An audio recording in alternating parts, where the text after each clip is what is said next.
Chairman, when we tell our health story, it is a long one. It will require many hours for you to even comprehend what we had gone through to where we are today. So, Chairman, when I was elected as governor in 2013, first areas where I chose to visit was the Coast General Hospital. And I keep repeating this story, Mr. Chairman, so that it is properly understood.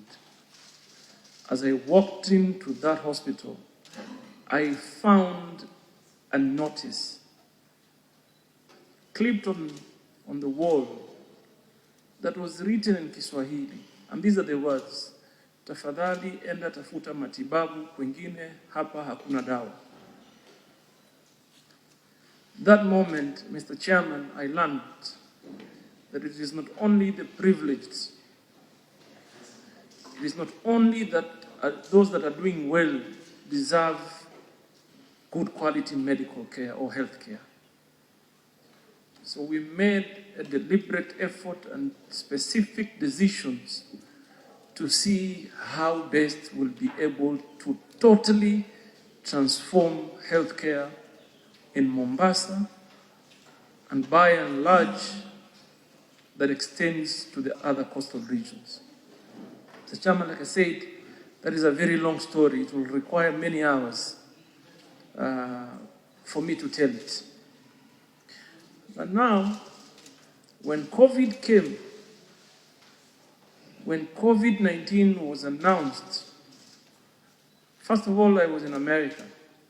When the first case in Miami happened, I was in Florida, so I quickly flew back home.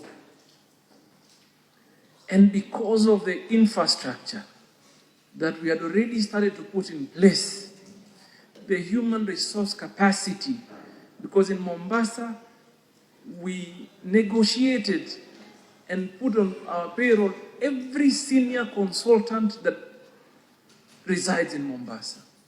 So it was very easy for us to quickly build a system or infrastructure that is responsive to the COVID challenges. That is why, Mr. Chairman, within the first week, we were able to come up with 19 private bed facilities, and eventually very quickly moved to 300, then to 150. So as we speak, we have 450 capacity for COVID patients. We have 12 ICU facility for COVID patients. And Mr. Chairman, you are a doctor.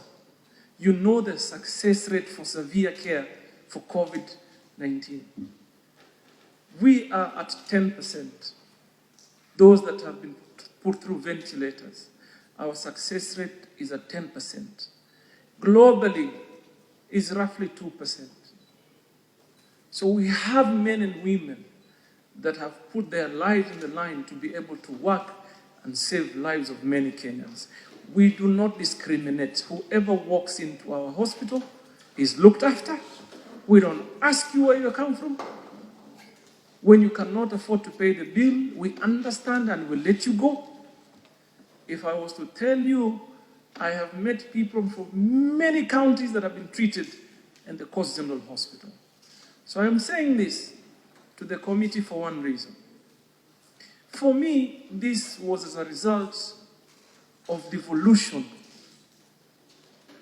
came to being in 2013, and were able to make so much difference in the life of the people.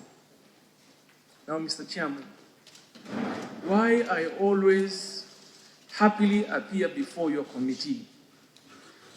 Because I understand and appreciate that it's a rare opportunity that I'll be able to engage with so many senators, let alone being able to be responsive to the queries, but also share my experience and ask where I think we need support. So to be able to truly realize the dreams of devolution. Mr. Chairman, before this House, there is the formula, the third generation formula. And I have said, and I understand very well where my brother, Senator Cherargei, comes from. Obviously, he supports a position because they're gaining, which we want every county to gain. I want to see counties gain. I want to see devolution being progressive. It should not be retrogressive. You cannot be able, even when the times are harder, you cannot be able to announce at every end of fiscal year that you have done less projects than the year before. Mr. Chairman, Mombasa last fiscal year lost 1.2 billion. This new proposed formula, again, we're going to lose roughly 600 million. Cumulative, that is 1.8 billion. The experience we have had over the period, Mr. Chairman, even when you look at Nairobi being a city county, the national government has had to form this metropolitan arrangement, and they are funded besides the allocated figure close to 28 billion, because the dynamics of an urban setup are different from the rural setup. Mr. Chairman, nobody ever takes count of how many people, what we call working population, would walk into Mombasa every day to earn a livelihood and go back home to our neighboring counties. The level of services, we are in the hospitality industry. Mr. Chairman, if we do not improve on the basic infrastructure, you will never tell me, like the way my brother senator has said he loves Mombasa, it will never be the same again. Even when you're looking at the special economic zone that is being discussed, as a county, we have a responsibility to ensure we put plans in place that will create adequate support infrastructure for the facilities. We have to make sure we build capacity of our people to be able to earn a decent living. So one very simple agenda, ours, is to uplift the standards of lives within our people. Mr. Chairman, the danger is if we do not have resources, adequate resources, even to prepare our young people to be able to be ready for the jobs that will come, we will be creating a much bigger problem, because some people from elsewhere will come and get the jobs while ours will not be able to do anything. It is not easy that someone would imagine the coastal region in totality, 6-7 years after devolution, is going to lose for the first time 7 billion shillings. My humble appeal to the Senate and to this particular committee, and even those that are gaining, Kenya is a republic. Some of us have sacrificed so much to be able to focus on building a united Kenya. If there is no equity, if there is no equality, every gain that you can talk about today shall go away, Mr. Chairman. So I appeal with humility. And I understand very well that some of us feel the gains we're already imagining. And I'm sure my brother Cherargei, for example, is looking to become governor. So he's seeing the resources right there. And he wants them to stay like that. I am a going governor. But what I want is devolution to work, to be responsive to the challenges, to be meaningful, to make a difference. We don't want a city county like Mombasa to be a conduit of human resource costs.